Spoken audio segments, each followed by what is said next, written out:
Ito yung nahuli natin. Ayan, kalahating araw tayong namingwit. Ito yung nahuli natin. Oh. Pwede na siguro ito, no? Ayan. Kalahating araw natin biningwit yan.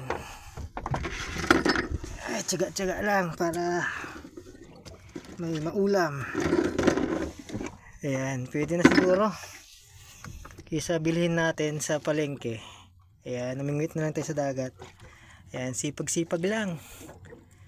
Ayan, buti na lang di-off natin, nakapaghanap tayo ng maulam. Ayan, 2 araw na naming ulam yan, guys. Ayan. Dito tayo sa laot. Yung balastaw, oh. Ayan, isa ko na lang nandito. Uwi na rin ako. Ay, sulit. May lapo-lapo pa tayo, guys, oh. Okay, uwi na. Gutom na rin.